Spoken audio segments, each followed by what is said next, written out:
I want you to think about something. Imagine you are looking at a map of Japan. Not the kind of map you use to get somewhere. Not the map with train lines and highway numbers. I want you to imagine the simplest possible map. Just the shape of the country. Dark. No labels. No cities. Just the outline of Japan, dark against a dark background. Now I want you to draw a single line across that map. One straight line, running from the eastern coast to the western coast. Not following any road. Not following any river. Just a perfectly straight line, cutting across the country. Here is the question I want you to sit with tonight. What if someone drew that line 1,000 years before you did? What if they drew it without telling anyone why? What if they built things along that line, things that are still standing today, and never left any record of the plan? What if the line was always there? This is the story of a map that went viral in Japan. A dark map. A map with a single glowing line across it. A map that Japanese people could not stop sharing, could not stop looking at, could not stop arguing about. Not because the map showed something fake. Not because it was a conspiracy theory or an urban legend in the ordinary sense. But because the map showed something real. Something you could verify yourself. Something that was sitting in plain sight for hundreds of years. And nobody had ever put it all together and drawn the line before. When you see it, you have a feeling that is hard to explain. You can't tell if it is a coincidence. You can't tell if someone planned it. You just know that it is strange. In a way that sits with you. In a way that you carry home.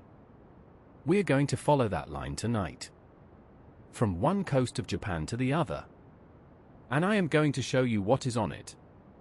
And then I am going to ask you the question that nobody can fully answer. But first, I have to tell you about a man in England. In 1921. Because the line we are talking about was not discovered in Japan. It was discovered and given a name in the English countryside. And that name is still used today. His name was Alfred Watkins. He was born in 1855. He was not an academic. He was not a mystic. He was a practical man, a flour merchant and a maker of photographic equipment. He spent his life moving through the countryside of Herefordshire, in western England. And as he moved through it, he began to notice something. He noticed that the old places lined up. Standing stones. Ancient churches built on even more ancient ground. Hilltop forts. Sacred springs. The oldest crossroads. He noticed that when you drew a line through one, you often found another on the same line. And another. And another. In 1921, he was riding on horseback across the hills when he described, later, having a sudden vision. He said the whole landscape opened before him like a map. Lines everywhere. Running through the old places. Connecting them. A grid laid across England, older than any road, older than any record. He called these lines ley lines. Now, I want to stop here for a moment. Because I know what some of you are thinking. You have heard of ley lines before. You know they are sometimes associated with people who believe in energy vortexes and mystical forces. And you are wondering whether this is that kind of story. It is not. Here is what ley lines actually are, when you strip away everything except the observable fact. They are alignments. Straight lines connecting ancient sites. And the debate about them, the real, serious, interesting debate, is not whether supernatural energy flows along them. The debate is much simpler and much stranger. The debate is, how did so many ancient sites end up in straight lines? There are researchers who say it is pure coincidence. When you have a large number of points scattered across a landscape, you will always be able to draw lines through some of them. The human brain is extremely good at finding patterns, whether the patterns are actually there or not. There are researchers who say it is not coincidence. They point to sites that are so precisely aligned to a degree of accuracy that requires deliberate planning, that coincidence cannot be the explanation. Someone put them there. Someone knew what they were doing. Someone had a reason. I want you to hold both of those positions in your mind at the same time tonight. Don't choose one yet. Because what makes the Japanese version of this story interesting is not which answer is correct. What makes it interesting is how the question feels when you are standing at one end of the line, looking all the way to the other. Let me tell you what is on the line. On the eastern coast of Japan, in Chiba Prefecture, there is a shrine called Tamasaki Shrine. It faces the Pacific Ocean. It has faced the ocean for at least 1,000 years.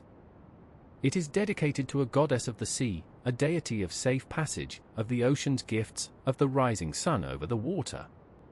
The shrine sits at the edge of the land, looking east, where the sun rises. From Tamasaki Shrine, draw a straight line heading directly west. Due west. No angle. No curve.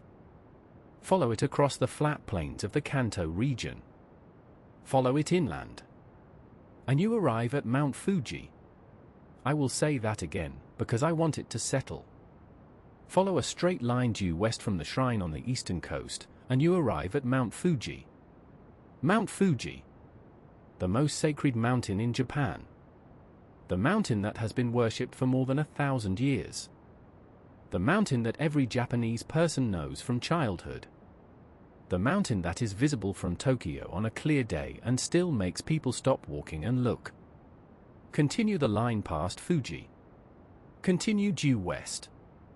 And you arrive at Ai's Grand Shrine. Ai's Jingu. The most sacred shrine in all of Japan. The shrine dedicated to Amaterasu, the goddess of the sun herself. The shrine that every Japanese emperor visits when they begin their reign. The shrine that is rebuilt from scratch, in exactly the same way, every 20 years. A practice that has continued, without interruption, for more than 1,000 years. Continue west. Heikan. White Mountain. Another ancient sacred site, worshipped since before the written records of Japan begin. Continue west. And you arrive, at the western end of the country, at Izumo Taisha. The oldest shrine in Japan. The shrine of the god of relationships. The shrine where, according to Japanese belief, all the gods of Japan gather together once a year. The shrine whose architecture is so old that the original style is now only preserved here. Tamasaki. Fuji. Aiz. Heikan. Izumo. 5 of the most sacred sites in Japan. On a single straight line. Running from the eastern coast to the western coast of the country. The line runs at exactly 35 degrees and 22 minutes north latitude. And now, here is the thing that made people share the map. On the spring equinox, the vernal equinox, in March, the sun rises due east and sets due west. Perfectly east. Perfectly west. No angle. No deviation. This happens twice a year. The spring equinox and the autumn equinox. On those 2 days, the sun rises directly over Tamasaki Shrine on the eastern coast of Japan. Rises over the sea, over the shrine that faces east to meet it. And then it moves across the sky. And at sunset, it sets directly over Izumo Taisha on the western coast of Japan. Sets behind the oldest shrine, the shrine at the other end of the line. And in between, along that line, at that latitude, Mount Fuji. Ai's Grand Shrine. Heikan. The path of the equinox sun is the line of Japan's most sacred places. When the map was shared, when people saw the line drawn across the dark map of Japan, they felt something that was difficult to explain. Because they could see it. They could look at the map and see the line. They could check the latitude. They could verify the positions of the shrines. It was not a rumor. It was not a story someone made up. It was a geometric fact about the country they lived in. The question was, how? How did the 5 most sacred sites in Japan end up on a single straight line, the path of the equinox sun, when they were built in different centuries, by different people, for different purposes? Someone may have planned it. A group of people, over centuries, carefully placing each sacred site in alignment with the others. Building to a plan so long-range that it extended across generations. A plan that was never written down, or whose records have been lost. Or it is coincidence.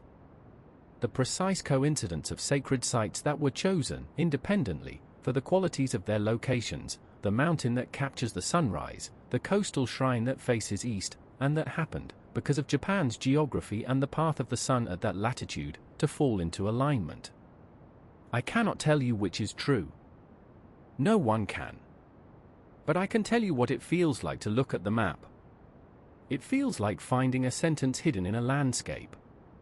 A sentence written over centuries. In stone and wood and the placement of sacred places.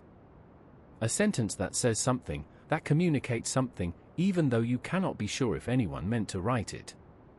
We are going to stay with this line for a while longer. Because there is something else about it. Something that connects the ancient line to the earth beneath Japan. To what is under the shrines. Under the mountain. Under the country. And that connection is where this story becomes even stranger. Even more difficult to dismiss. Rest now if sleep is close. The map is not going anywhere. The line is still there, on the equinox, the sun rising over the eastern shore, moving across the country, setting in the west. The line that someone may have planned. Or that the country itself drew, in the geometry of the land, and waited for someone to notice. We are going to notice it together. One step at a time. One sacred site at a time. Let the line carry you into sleep if sleep is ready. It is a quiet line. An old line. It has been there a long time. And it will be there tomorrow. But when you wake up, I want you to look east, if you can. Toward wherever the sun rises. And think about what is on the line between you and it.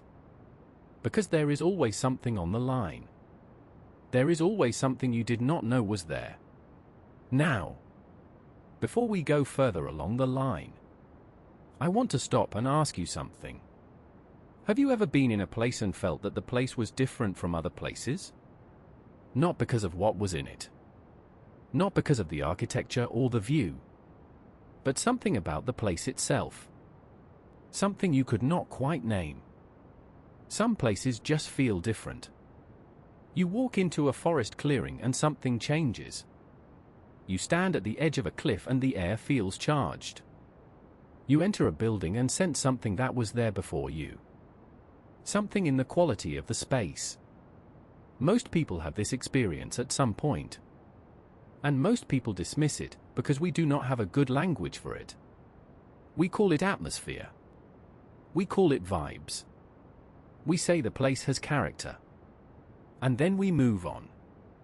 But I want to suggest something.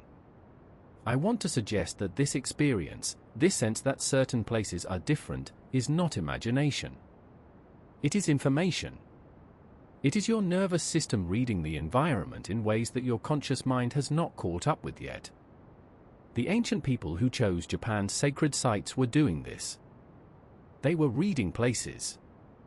They were walking the land and noticing which places made them feel different. Which places had a quality that other places did not. And they marked those places. They built at those places. They said, this one. This is where we pay attention. And across centuries, other people came to those same places and felt the same thing. And the sense that these places were significant was confirmed, generation after generation, by the experience of being there. I want to tell you about a study. A real study, conducted by researchers interested in the relationship between ancient sacred sites and geology. They looked at a large number of sacred sites in different cultures, not just Japan, but across the world, and they cross-referenced their locations with geological data. And they found a statistically significant correlation. Sacred sites around the world tend to be located near geological fault lines, near areas of unusual mineral composition, near places where groundwater moves in unusual ways, near places where the Earth is geologically active. The researchers were careful about what conclusions they drew. They did not claim the sites were sacred because of supernatural forces emerging from the fault lines. They offered a more careful explanation. Ancient people, they suggested, were extremely sensitive to their environment. They had to be. Their survival depended on reading the land accurately. And the things they were reading, the subtle changes in the ground, the quality of the air, the behavior of animals, the patterns of plant growth, often tracked the same geological features that show up in our modern data. A fault line changes the composition of the soil above it. It changes the way water moves through the ground. It changes the electromagnetic fields at the surface. It can produce sounds, very low-frequency sounds, below what humans can consciously hear, but not below what the nervous system can detect. The ancient people felt these things. They could not describe them in the language of geology. But they knew that certain places were different. And they built their sacred sites there. And in Japan, those places happen to align with the path of the equinox sun. This tells you something about Japan's geography. It tells you that the path of the equinox sun, at the latitude where it crosses Japan, happens to run along the same geological features that ancient people identified as significant. The volcanic mountain range, the fault systems, the places where the Pacific plate meets the continental plate. The line is not a coincidence. It is a map of Japan's geological spine.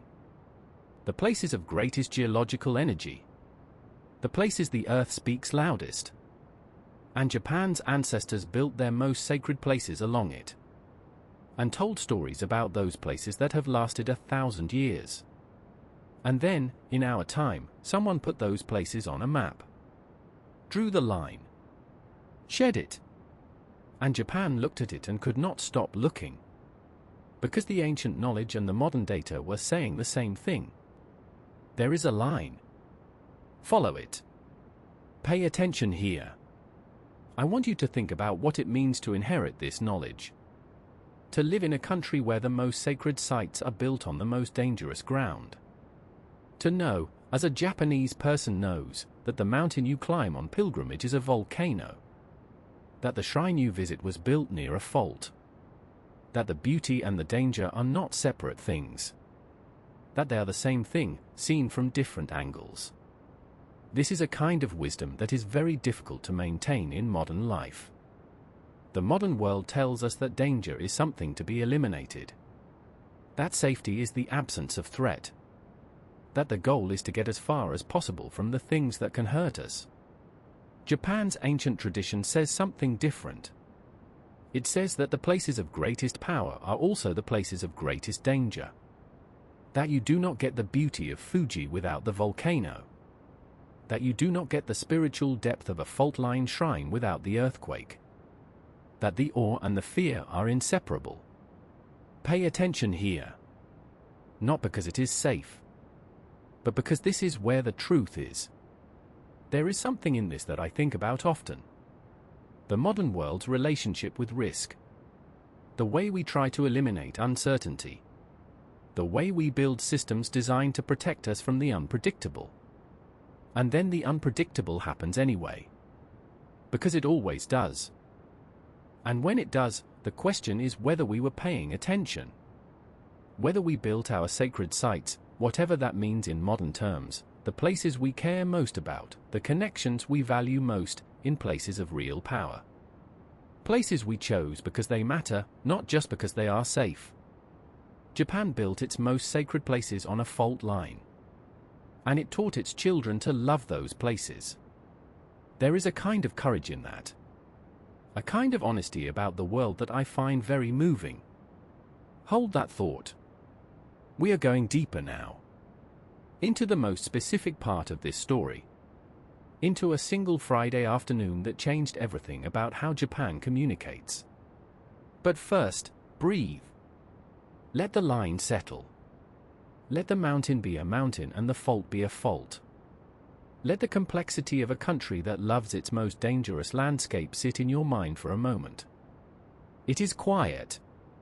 The line is quiet. Even the fault lines are quiet tonight. Rest in that quiet for a moment before we continue. I want you to think about the ground beneath you. Not the floor. Not the building you are in. I want you to think about what is actually under you. The rock. The layers. The deep geological structure of the place where you are right now. Most of us never think about this. We move through our lives on the surface. The ground is just what we walk on. It does not occur to us that the ground has a history, a biography, that the rock beneath a city is as old as the planet and has been through things that would be impossible to imagine. The ground beneath Japan has been through things that are difficult to imagine. Japan sits at the intersection of four tectonic plates. For massive sections of the Earth's crust, all meeting in approximately the same place. The Pacific Plate, the Philippine Sea Plate, the Eurasian Plate, the North American Plate. Each of these plates is moving. Slowly. A few centimeters per year. In directions that push against each other. And where they push against each other, the rock buckles and breaks and slides. The energy built up by that pressure releases, suddenly, violently, as earthquakes. Japan has more earthquakes than almost any country on Earth. Not occasionally.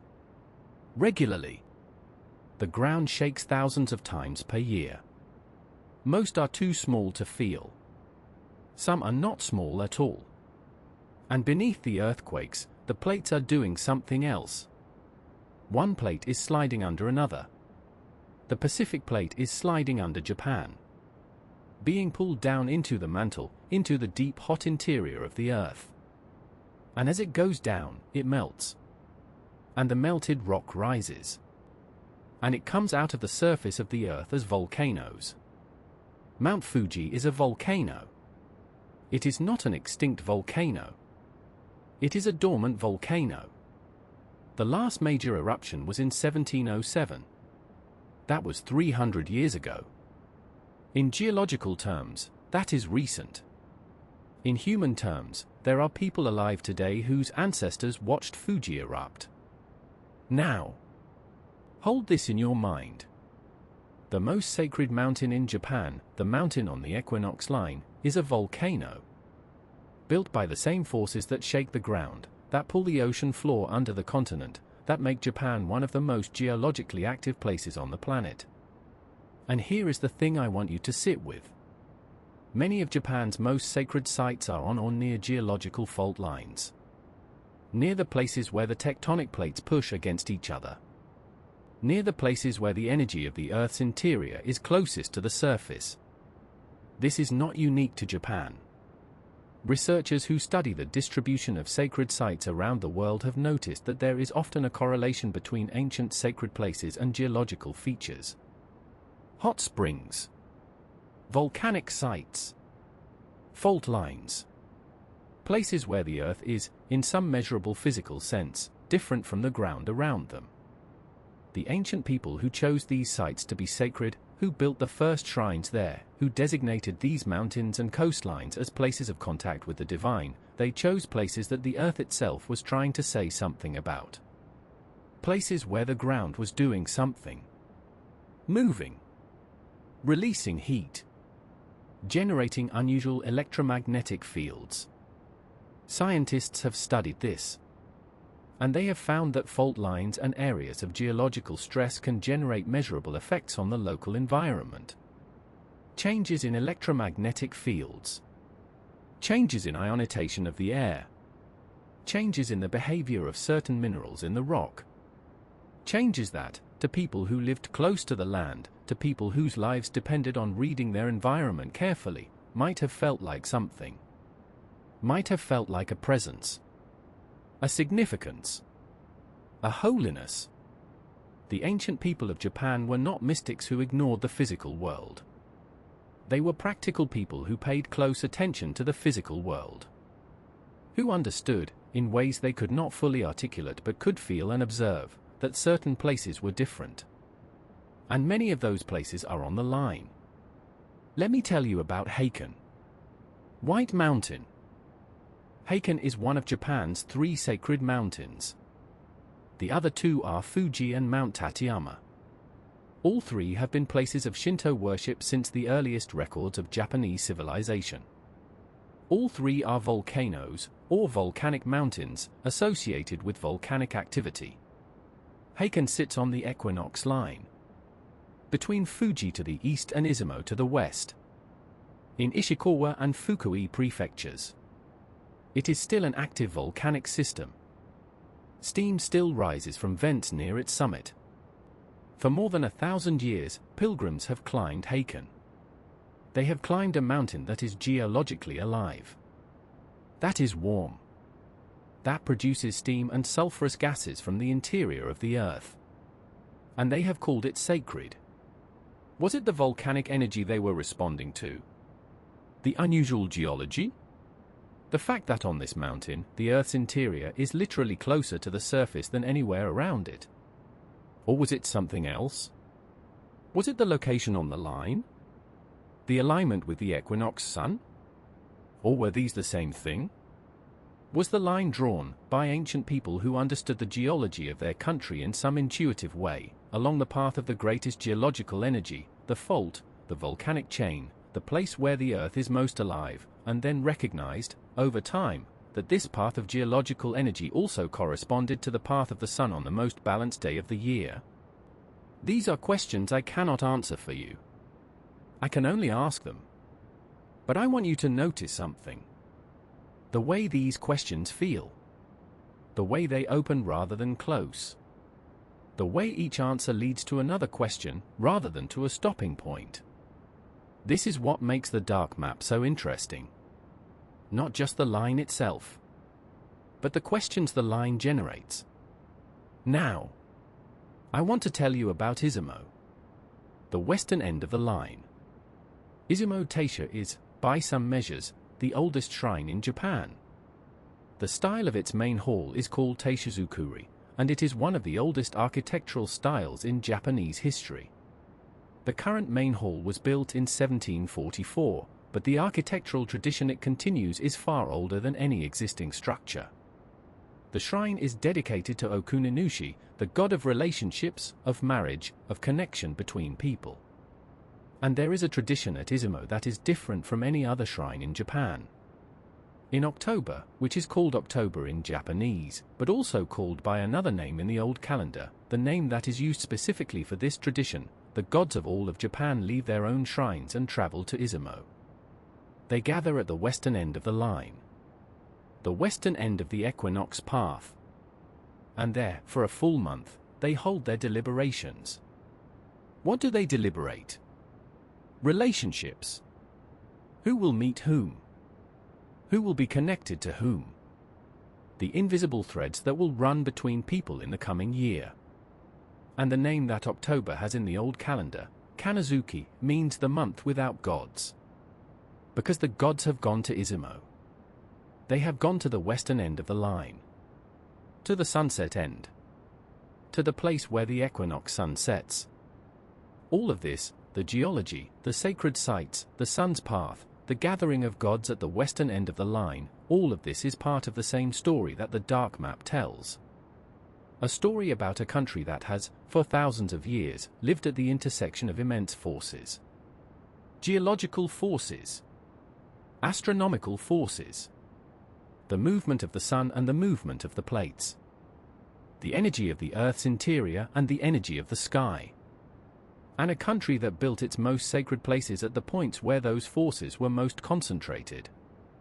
Where the Earth was most alive. Where the sun was most perfectly visible. Where the sky and the ground, for one moment twice a year, were in perfect alignment. I find this remarkable.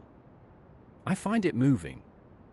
The idea that ancient people understood something about their country, something they could not express in the language of geology or astrophysics, because those languages did not exist, but that they expressed in the language they had.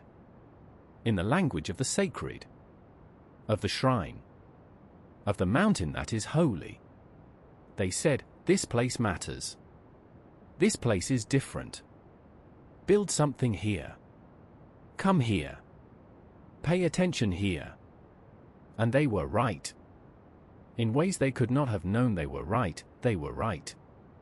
The places that felt sacred were, in many cases, the places where the earth was most active, where the forces most worthy of awe and attention were closest to the surface. The dark map shows you this.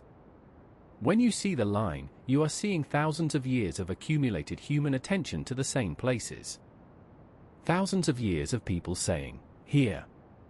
This place. This is where you should look." Breathe slowly. Let the mountain settle in your mind. The white peak. The smoke from the vents. The stone steps that 1,000 years of pilgrims have worn smooth. We are going to leave the ancient line now, because there is another part of this story. A very different part. A part that is not ancient at all. A part that is recent. That involves something you may have in your pocket right now. But before we get there, I want to leave you with one more thing about the line.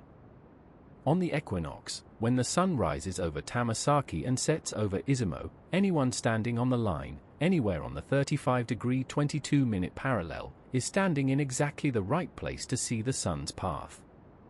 Not approximately. Not roughly. Exactly. Japan is a country of mountains and valleys and coastlines, and the people who built on that line built at the places where the view of the sky was most open, where you could see the sun rise, where you could watch it set. They paid attention to the sky. They paid attention to the earth.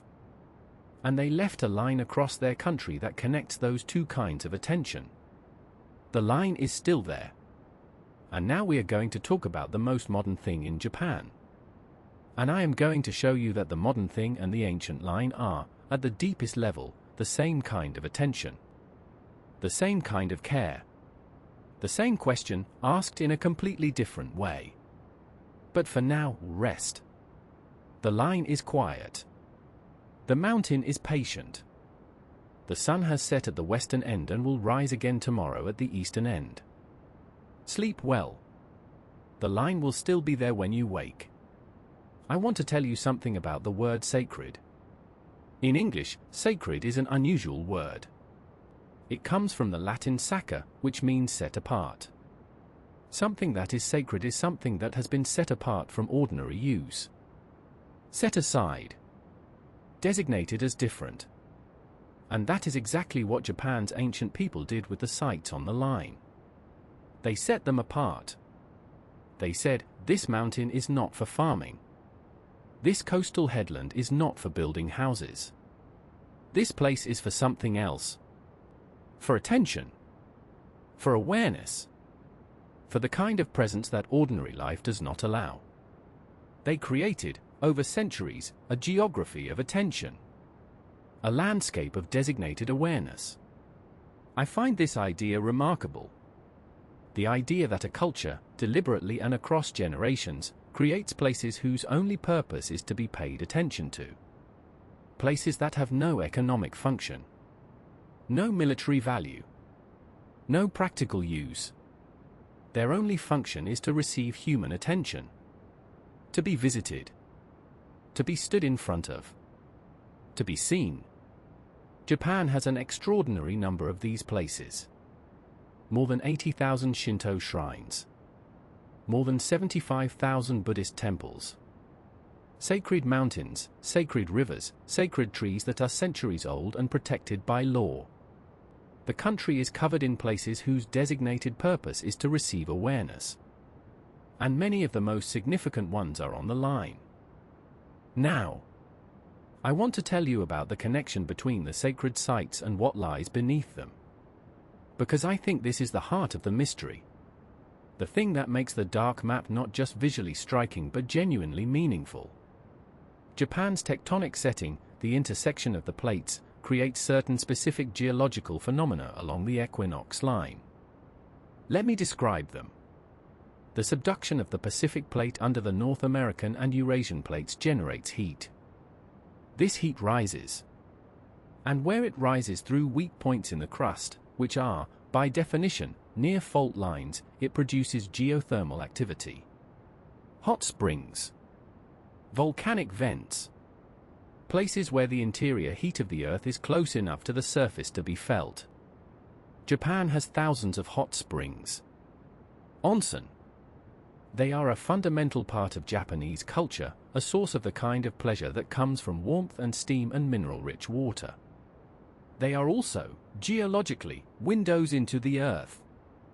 Places where the interior is visible, accessible, present. The ancient Japanese did not know the geology.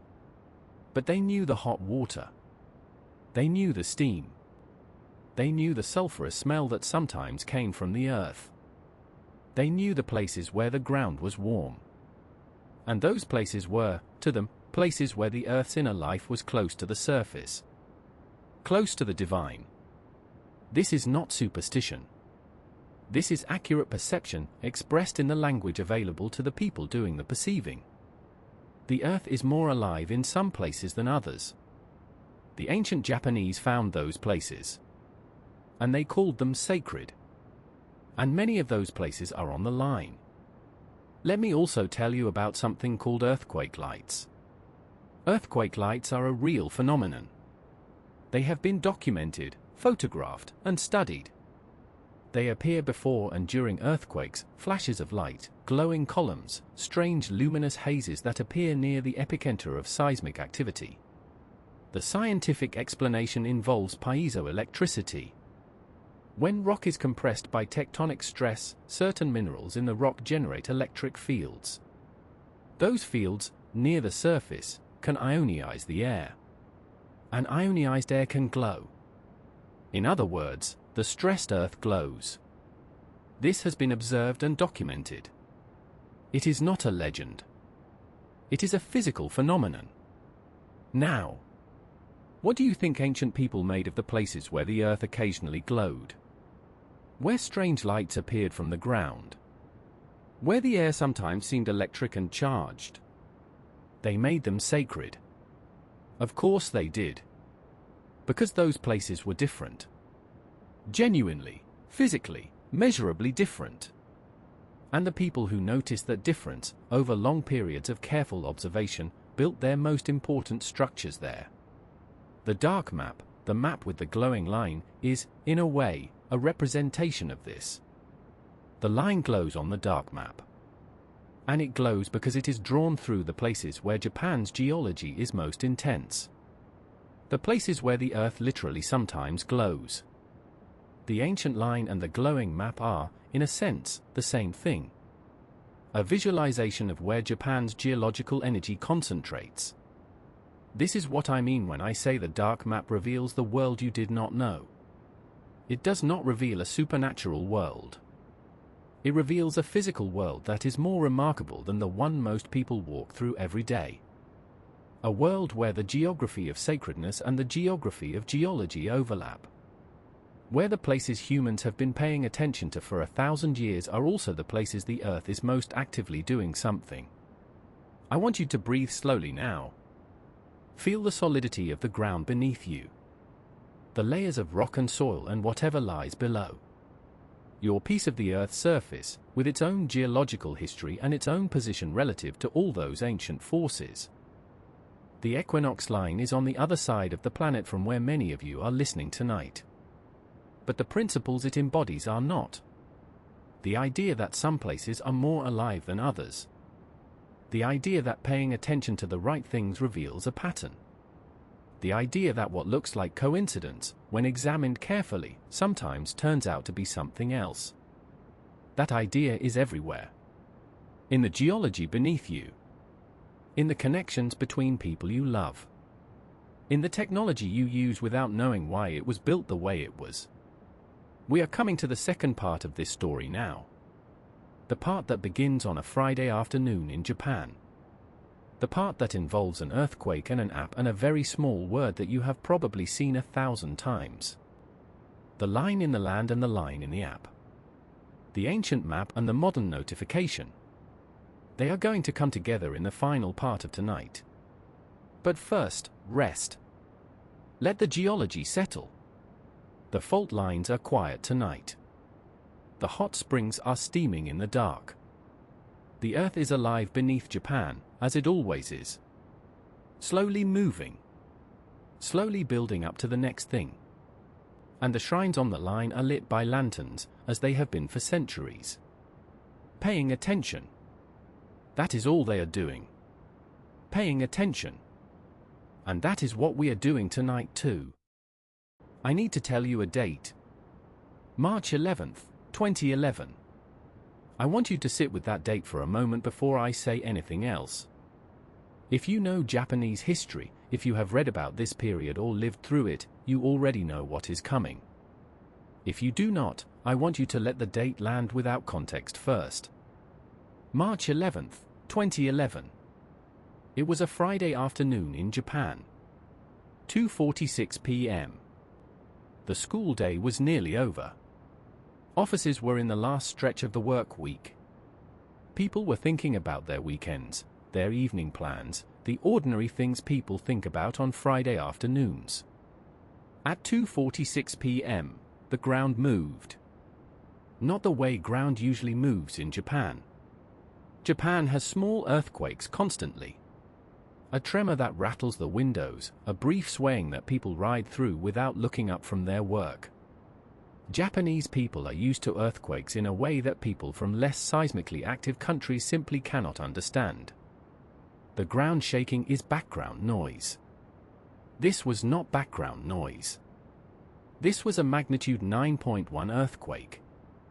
One of the most powerful earthquakes ever recorded in human history. The epicenter was in the ocean, off the northeastern coast. The shaking lasted approximately 6 minutes. 6 minutes of the earth moving. 6 minutes that people who survived describe as impossible to fully convey. The kind of duration that changes the shape of time. The earthquake generated a tsunami. The word tsunami is Japanese. Japan has tsunamis in its language the way that places on the ocean have words for storms. It is part of the vocabulary of the country, the vocabulary of the land. But even for a country that has lived with tsunamis for centuries, this one was different. The waves reached heights of 40 meters in some places. 40 meters. Higher than a 10-story building. The waves traveled inland in some areas more than 10 kilometers from the coast. The numbers that followed were staggering. Nearly 20,000 people died or were never found. Nearly 500,000 people were displaced from their homes. Entire towns were erased. Entire coastlines were changed.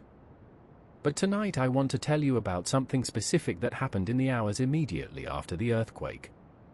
Something that most people who use a certain app every day do not know happened. Something that changed the way 1 billion people communicate. When the earthquake hit and the tsunami followed, the communication networks of Japan collapsed. I want you to understand what that means. Not just it was hard to make phone calls. The networks did not just slow down. They became effectively unusable for voice communication.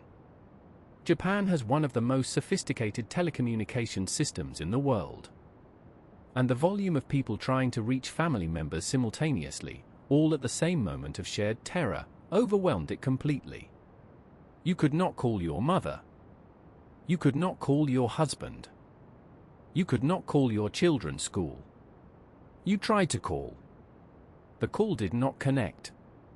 You tried again. And again. Each time, nothing. Or a busy signal. Or a recording telling you all circuits were busy. This is a very specific kind of terror. To know that something has happened.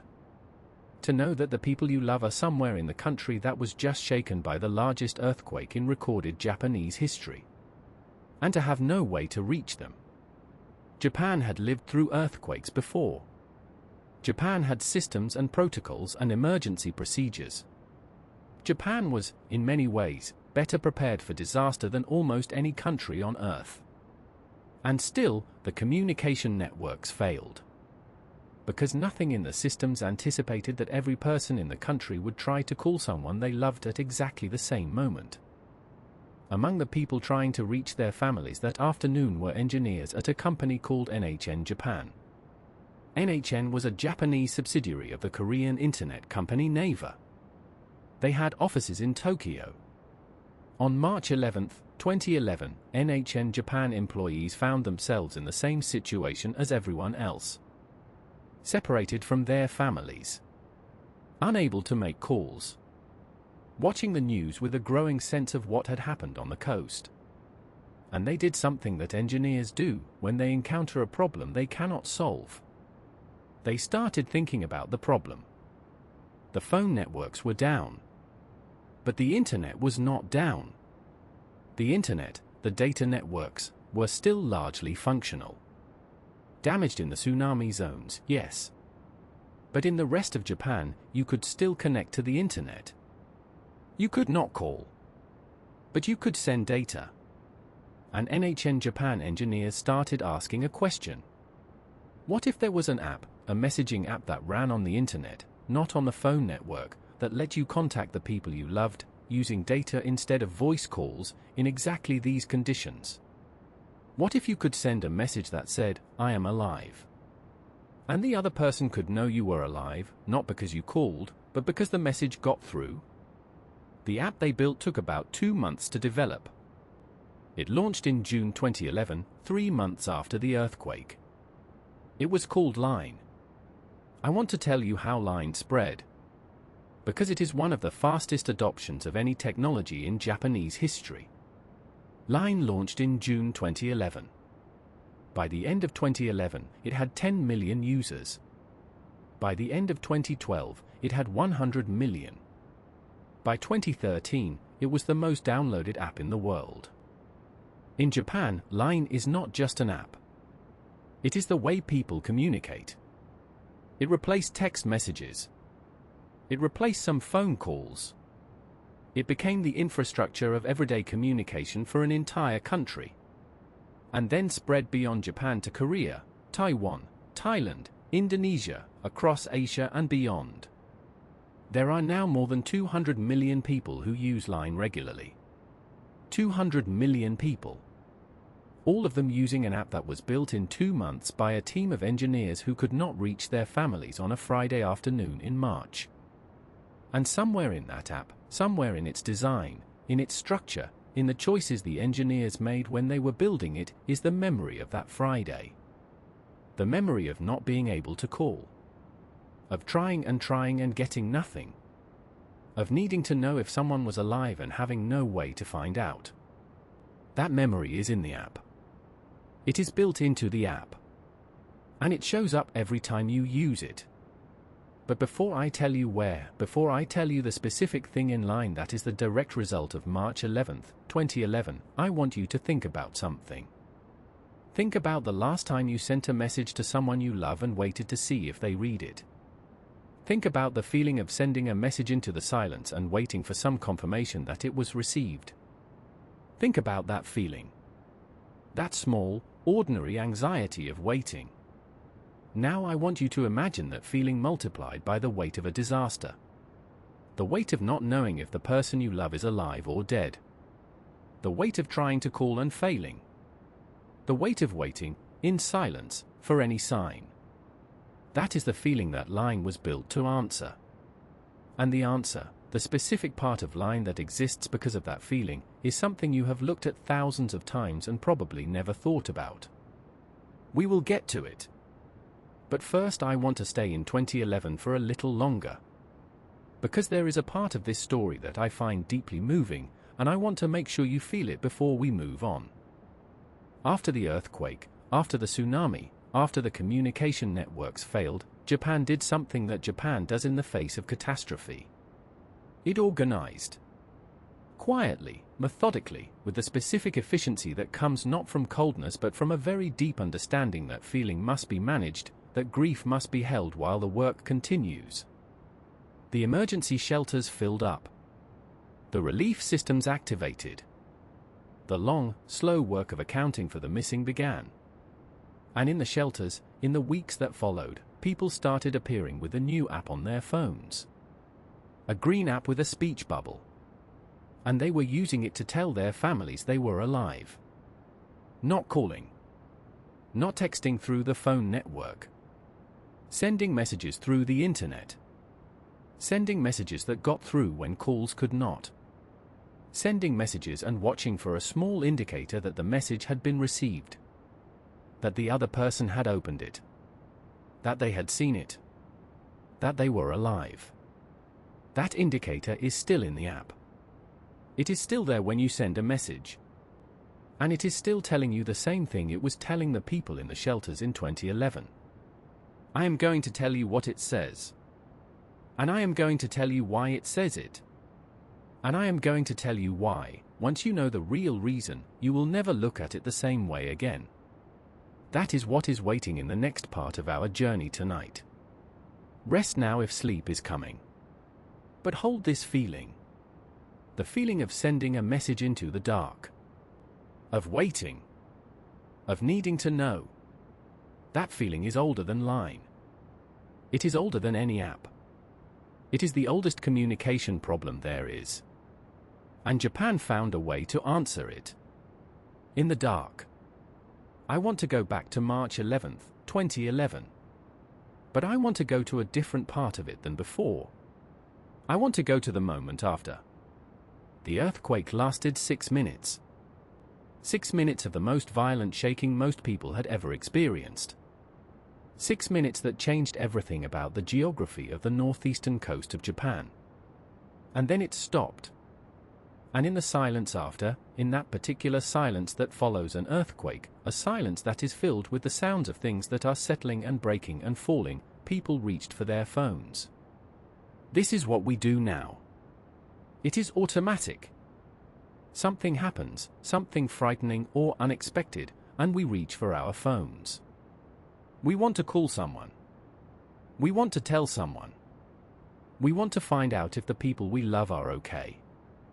On March 11th, 2011, tens of millions of people in Japan all reached for their phones at exactly the same moment.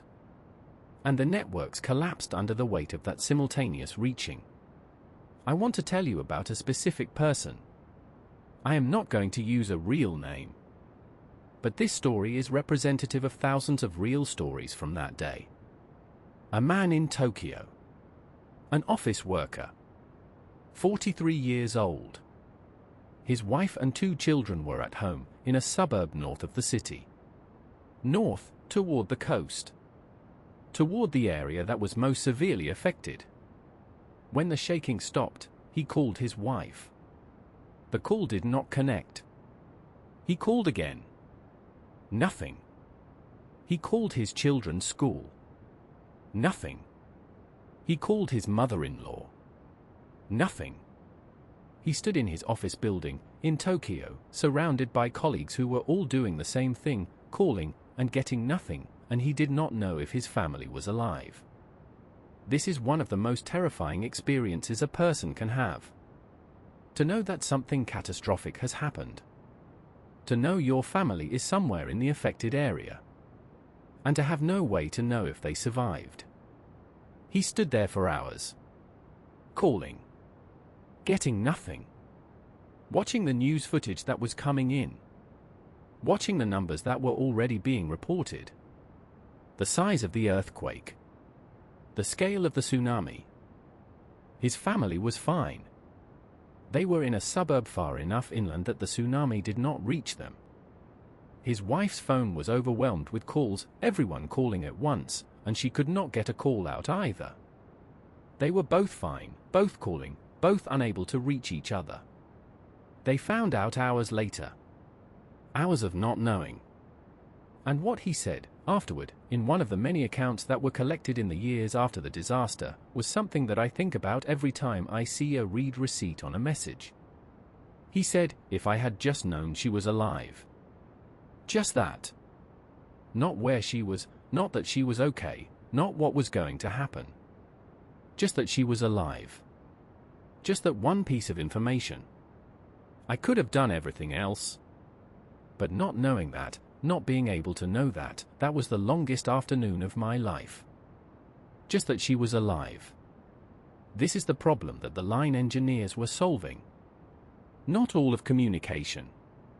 Not video calls or group chats or voice messages or any of the elaborate features that apps accumulate over time. Just that. The one piece of information that everything else depends on. Are you alive? And the answer to that question, in the most stripped down, minimal, bandwidth efficient form possible. Yes. Read. I am here. The read receipt in line was not a feature that was added later for convenience or social tracking. It was one of the foundational design decisions of the app. It was there from the beginning because it was one of the reasons the app was built. The engineers asked, what is the most important thing we need to convey in conditions where bandwidth is limited and networks are strained? And the answer was, whether the other person is alive and has received your message. Everything else can wait. Everything else is secondary. But that has to get through. I want to tell you about how Line spread through Japan in the months after the earthquake. Because it is not just a story about a successful app. It is a story about a country finding a new way to hold on to each other. In the summer of 2011, as Japan was beginning the long work of recovery, the clearing of debris, the rebuilding of towns, the accounting for the missing line was growing. Not through advertising. Not through a coordinated marketing campaign. Through word of mouth. Through people showing other people. Have you seen this? It works when phone calls don't. It shows you when they read it. It tells you they're alive. People who had been separated during the disaster installed it. People who had stood in offices calling and getting nothing, people who had sat in shelters not knowing, people who had been through the specific terror of the not knowing, they installed it and showed it to their families. And their families installed it. And showed it to their friends. And the network grew. By December 2011, 10 million users. By December 2012, 100 million. Japan adopted Line so completely that it became the primary communication infrastructure of the country. Not just for disaster scenarios. For everything. For sending photos. For group chats. For sharing stickers, Japan's Line stickers became a cultural phenomenon of their own. For making calls. For following businesses and celebrities and news sources. Line became, in Japan, what SMS should have been but wasn't. What the phone company's text messaging system should have been but wasn't. A reliable, fast, affordable way to stay in contact with the people who matter to you. But underneath all of that, underneath the stickers and the calls and the group chats and the business accounts, underneath all of it, the read receipt. The tiny confirmation. The minimal signal that gets through even when nothing else can. I am here. I received you. Read. And here is something I want to tell you. Something that I think matters. The engineers who built Line, who built it in 2 months, in the aftermath of a disaster, while Japan was still counting its dead, those engineers were not building for a disaster scenario. They were building for every day. They were building something that would be used in ordinary life, for ordinary communication, between people who were not in danger. But they built it with the disaster in mind. They built it knowing that the ordinary life tool might one day need to function as the disaster tool. They built the read receipt for the ordinary message and the emergency message at the same time.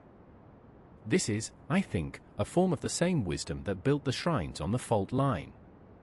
You build in the place of power and danger because that is where the truth is. You build your sacred sites on the volcano because you know the volcano is real and will erupt again, and you want your most important things to be built in honest relationship to that reality. You build your app's most fundamental feature, the feature that answers the most fundamental question, not just for good times but for the worst times. Because you know the worst times will come. Japan knows this. It has always known this. And it builds accordingly. Breathe slowly. Think about the last message you sent. The small word that appeared or did not appear. The question that word answers or leaves open. We are nearly at the end of tonight. The two halves of this story are coming together. The dark map and the green app. The ancient line and the modern notification. They are the same story. I will show you how. In the last part of our journey tonight. Let me tell you about the word. In Japanese, the word is kisoku. It means already read. Two characters. The character for already and the character for read. Simple, direct, precise. The way Japanese often is with the things that matter. In line, when someone reads your message, those two characters appear beneath it. Already read. In English versions of the app, it shows as simply read. You have probably seen this word thousands of times. You send a message. The message appears on your screen. And then, after some time, seconds or minutes or hours, a small word appears beneath it. Read. The person opened your message. The person looked at your words. The person is, on the other end of this connection, somewhere in the world, alive. That is what read means. Not that they agreed with you. Not that they're going to respond. Not that they have time right now or that they want to talk. Just that one fact, the most basic fact, the fact that everything else depends on. They opened the message. They are alive. In the ordinary flow of everyday communication, we have turned this into something else. We use the read receipt to track whether someone is ignoring us. We use it to calculate how quickly someone should have responded. We feel hurt when a message shows read and no reply comes. We feel relieved when a message we sent shows read quickly. We have made it into a social signal. A signal about relationships and attention and whether we matter to someone. But that is not why it was built. The engineers who built Line, the engineers who were sitting in their offices on March 11, 2011, unable to reach their families, watching the news show footage of the tsunami, those engineers built the read receipt for a different reason. For the most basic reason. For the reason that all communication, at its deepest level, exists. To know that the other person is there. When the phone networks were overwhelmed. When calls would not connect. When you could send a message but had no way to know if the other person received it. No way to know if they were alive. No way to know if the message had traveled across the broken infrastructure and arrived at the person you loved.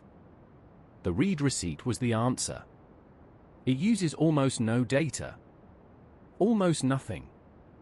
Just a tiny signal, a confirmation, a whisper back through the network, the message arrived.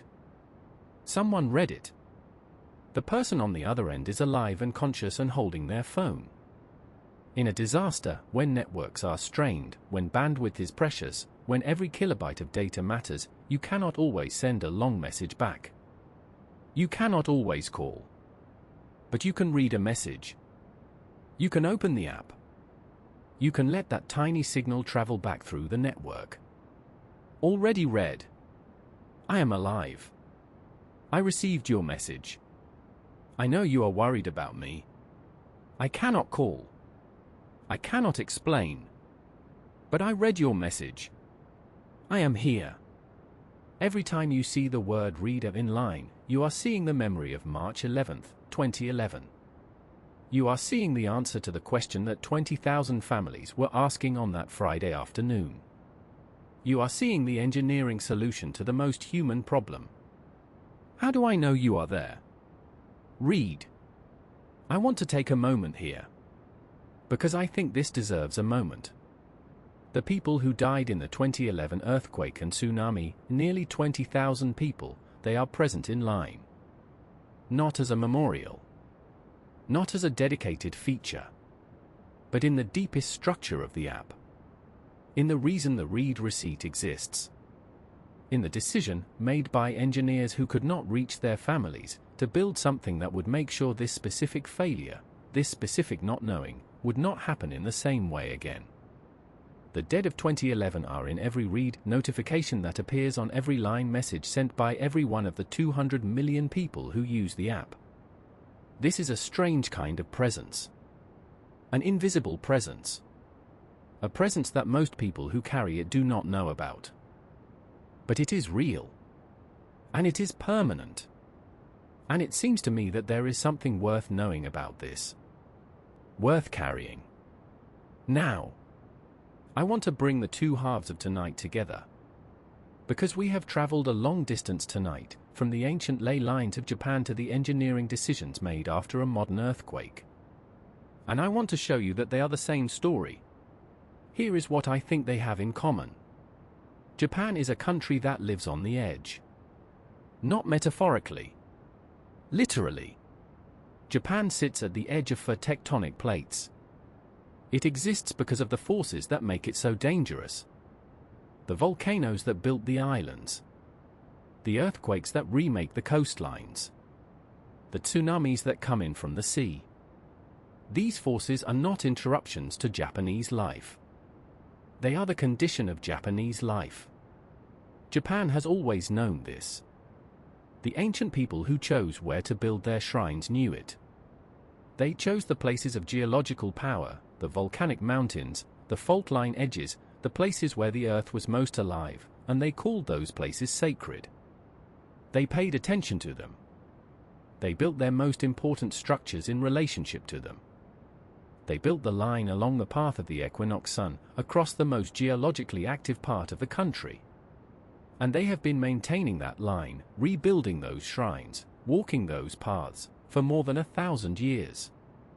And then, 1,000 years later, a group of engineers sat in an office in Tokyo and experienced a small version of the thing that ancient Japan had always known was coming. And they built something. They built a tool for answering the most important question. Are you there? Are you alive? And they built it in a way that is elegant in its minimalism. Not a voice call. Not a long message. Just a word. A tiny confirmation. Read. The ancient builders were doing the same thing. They were building at the places where the earth spoke most clearly. Where the forces of the land were most visible. Where, if you paid attention, if you stood in the right place at the right time and looked in the right direction, you could see something true about the world. The equinox sunrise. The sun rising over the eastern shrine. The line. The confirmation, twice a year, that the world is in the configuration it is supposed to be in. That east is east and west is west and the sun is following its path. That things are as they should be. That is also a form of read. The earth reading the sun. The sacred sites reading the line. Japan reading the forces it lives among. The dark map and the green app. The ancient line and the modern notification. They are both answers to the same question. The question that Japan has been asking, in different languages, for thousands of years. Are you there? Are you still there? I find this, when I sit with it, in the quiet, when the ordinary noise of the day has settled, I find this genuinely moving. The continuity of it. The way a country carries the same question forward through time, finding new tools to ask it, new ways to receive the answer. The shrine on the eastern coast, facing the sea, waiting for the sun to rise. The message on the phone, in the dark, waiting for the small word to appear. The same waiting. The same question. The same relief when the answer comes. Yes. I am here. I received you. I am still here. Now I want to say something about the map. Because I think the dark map, the thing that went viral, the thing that made people share it and stare at it and ask how, I think the reason it spread so fast is not just that it was surprising. It is that it was recognizable. Not recognizable because people had seen it before, but recognizable in a deeper way. The way a truth is recognizable when you encounter it. When you see something that was always there, that you walked past 1,000 times without seeing, and then someone shows it to you, and you think, of course. Of course. How did I not see this before? The line was always there. The shrines were always where they are. The equinox has always happened at the same time each year. None of this was hidden. None of it was secret. It was in plain sight, on public maps, at locations anyone could visit. But it took someone to put it all together. To draw the line. To see the pattern. And then it took a few seconds for the pattern to spread. Because once you see it, you cannot unsee it. And you want to show it to someone. Because this is what we do with things that feel true. We share them. We send them to the people we love. We say, look at this. You have to see this.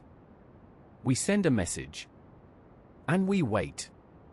And eventually, the small word appears. Read. They saw it too. I want you to carry something with you into sleep tonight. Something small. Something you can hold. The next time you see the word read on a message you sent, whether it is in line or in any other app that shows you when your message has been received, I want you to think about what that word actually means. At the most fundamental level. Beneath all the social anxiety about response times and being ignored. Someone is there. Someone received your message. Someone, somewhere, is alive and holding their phone and knows you were thinking of them. That is an enormous thing, made tiny by familiarity. Made invisible by how ordinary it has become. Japan built it because Japan knows what it costs to not know. Japan built it out of the specific grief of trying to call and failing. Out of the specific terror of not knowing if the people you love survived. And Japan built it because Japan has always built at the places where the truth is most clear. Where the earth speaks. Where the sun is precisely in the right position. Where the answer to the oldest question is closest to the surface. Are you there? Yes. Read. I am here. You are here too. Warm. Safe. In your own space. Your own home. Your own part of the earth, with its own geology and its own history and its own line running through it if only you know where to look. The shrines on the equinox line are quiet tonight. The mountain is dark. Izumo is at the western end of the line, and the gods, in the old stories, are assembled there. Deciding the connections. Drawing the invisible lines between people who have not met yet. The phone in your pocket or beside your bed is also quiet. The last message you sent has its small word beneath it or it does not. The person you love is somewhere in the world. And somewhere between the ancient line and the modern notification, somewhere in the quiet geography of connection, is everything that matters. Sleep now. The line is there. The word is there. You are here. And that is everything. I want to tell you about a ritual that takes place in Japan every year on March 11th. At 2:46 p.m., the exact time the earthquake struck in 2011, across Japan, people stop. In schools, in offices, in public spaces.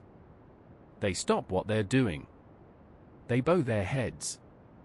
They observe a moment of silence. 1 minute. The whole country, together, in silence. This is called a moment of mourning. In Japanese. Makuto. Silent prayer. During that minute, millions of phones are in pockets and bags and hands. And if you were to look at the line data for that minute, the number of messages sent, the number of read receipts generated, you would see something interesting. A small dip. A pause in the ordinary flow of communication. The country is being quiet together. Remembering together. Holding the same thing in mind at the same time. This is also a kind of line. An invisible line connecting millions of people at a single moment. Not a geographical line. A temporal one. The equinox line runs across the land, the 2:46 p.m. silent runs across a moment in time. Both of them connecting things that would otherwise be separate. The ancient people who built the shrines were trying to create a connection between the human and the sacred. between the ordinary world and the larger forces at work in the landscape.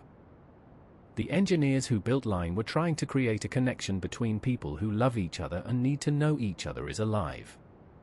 The country that stops at 2:46 p.m. every March 11th is trying to create a connection between the present and the past.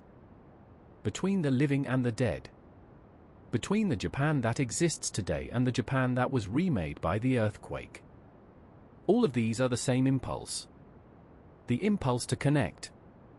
To maintain contact. To say, I see you. I know you are there. You are not forgotten. You are not alone. This, I think, is the deepest thing the dark map and the green app have in common. They are both technologies for connection across distance. Not distance in the modern sense, not the distance of kilometers and time zones. Distance in the deeper sense. The distance between the living and the dead. The distance between the present and the past. The distance between what is known and what is hidden. The equinox line connects the eastern coast and the western coast. It connects the shrine of the sun rising and the shrine of the gods gathering. It connects the moment of the solstice and the alignment of the most sacred places. It spans centuries. The read receipt connects you and the person you love across whatever distance separates you. It says, I know you sent this. I know you were thinking of me. I am here. We are still connected. Both of them are answering the same fear. The fear that you are alone. That what matters to you does not reach anyone. That the space between you and what you love is too large to cross. The sacred sites say, the space between earth and sky can be bridged. Twice a year, on the equinox, it is bridged perfectly. The sun aligns with the line. The line aligns with the land. And for a moment, everything is exactly where it is supposed to be. The read receipt says, the space between you and the person you love can be crossed. Even in a disaster. Even when the phones don't work. The message gets through. And they read it. And they are there. I want to tell you something personal now. Something about why I find this story interesting. I think the thing I am most interested in, the thread that runs through both halves of tonight, is the question of what we do with the knowledge that we are vulnerable. Japan knows it is vulnerable. It has always known. The earthquakes. The tsunamis. The volcanoes. The country exists on terms that most other countries do not have to negotiate. The terms are, the land will shake. The sea will sometimes rise. The mountain will eventually erupt. These are not possibilities. They are certainties. And Japan's response to that knowledge, across the full length of its history, is not to pretend the vulnerability is not there. Not to build walls high enough to forget the sea. Not to stay away from the mountain because it might erupt. Japan's response is to build sacred sites on the fault line. To climb the volcano on pilgrimage. To live in relationship with the forces that could destroy you. To pay deep, careful, sustained attention to the things that are most powerful and most dangerous. And to build, in the aftermath of disaster, the tools you need to hold on to each other when the ground shakes again. Because the ground will shake again. And when it does, the most important thing, the thing that cannot wait, the thing that everything else depends on, is knowing that the people you love are alive. Read. I am here. The ancient line across Japan and the small word on your phone screen. Both of them are saying the same thing. The world is larger and more complicated and more dangerous than it usually appears. There are forces at work that you cannot see and cannot control. The ground beneath you has its own history and its own plans. But you are not alone in this. The people you love are somewhere in the world. And the technology you carry in your pocket, built by engineers who could not reach their families on a Friday afternoon, can tell you, even in the worst conditions, that they are there. And the ancient line across the land, built by people who could not articulate why they chose those places but chose them anyway, generation after generation, until the pattern was too large to miss, that line is still there too. Connecting the eastern shore to the western shore. Connecting the moment of sunrise to the moment of sunset. Connecting the people who built it to the people who are only now, in our time, beginning to see what they built. The line is still there on the equinox morning. The sun still rises over Tamasaki and sets over Izumo. The mountain is still in the middle. Still volcanic. Still sacred. And every day, in Japan and across Asia and in countries that Japanese engineers probably never expected their app to reach, people send messages. And people read them. And the small word appears. Read. I am here. I want you to carry that into sleep tonight. The knowledge that you are part of a much longer conversation than the one you are aware of. A conversation that runs through the sacred sites on the equinox line and through the apps built in the aftermath of disaster and through the moment of silence at 2:46 p.m. every March and through every message you have ever sent and every confirmation you have ever waited for. You are here. The people you love are somewhere in the world. The ground beneath you has its own history. The technology in your pocket was built by people who experienced something that changed what they thought mattered. All of it is connected. By lines you cannot always see. By patterns that are too large to take in all at once. But they are there. Breathe slowly. Let your body release into the warmth of wherever you are. The equinox line is on the other side of the world, but the sun moves around the whole planet, and it will be above you soon enough. The message has been sent. You have been heard. You are part of the pattern. Sleep now. The line will be there when you wake. And somewhere, on the eastern coast of Japan, a shrine is facing the sea. Waiting for the sun. Read.